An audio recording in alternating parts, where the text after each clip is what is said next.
Mafanikio ambayo yamepatikana katika miaka hii minne tunakwenda kwa 5 hayana mfano mwingine wa kupigiwa katika nchi yetu na pengine katika nchi zinazotuzunguka. Serikali ya CCM imefanya kazi kubwa katika utekelezaji wa ilani. Maeneo madogo ambayo tutaendelea kuyaboresha, tutaendelea kuyasemea. Rais wetu mwaka huu amepata tuzo ya kimataifa kutokana na kupungua kwa idadi ya vifo vya kina mama wajawazito, lakini vile vile kupungua kwa idadi ya watoto wanaokufa wakiwa chini ya miaka 5, lakini pia wanaokufa baada tu ya kuzaliwa. Hii ni matokeo ya kuboreshwa kwa huduma za afya, lakini vile vile kuboreshwa kwa uchumi wa nchi, ambayo hali ya maisha ya Watanzania wa kawaida inaendelea kuimarika. Ni wazi kwamba dawa na matibabu ya hospitali pia vinaambatana na lishe ambayo wanapata Watanzania, na huwezi kuwa na lishe bora kama una uchumi mdogo.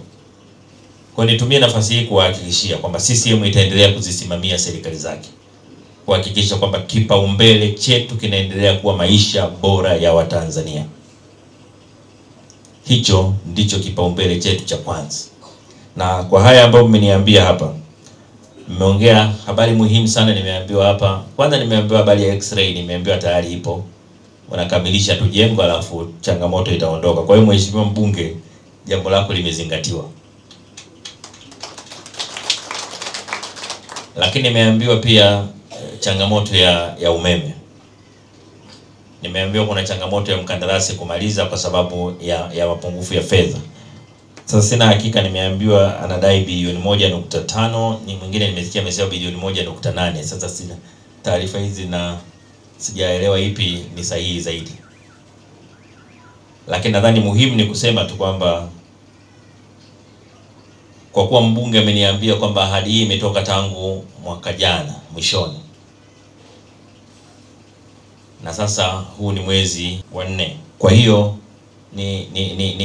nitoe tu, sio wito tu. Nimeambiwa Wizara ya Fedha ndio inahusika na kulipa, au sio? Nitoe wito kwa Waziri wa Fedha kulipa kipaumbele cha pekee swala la generator kwa ajili ya hospitali hii ya rufaa. Katika hospitali kubwa kama hii, kukosekana kwa umeme kwa muda mfupi tu kunaweza kukapoteza maisha ya watu.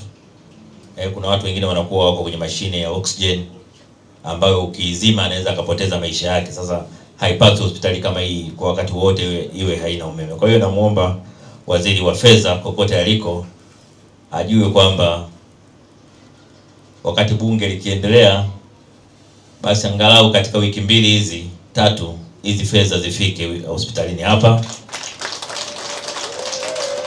na zoezi hili likamilike.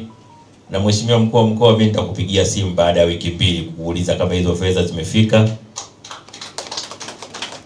CCM oye!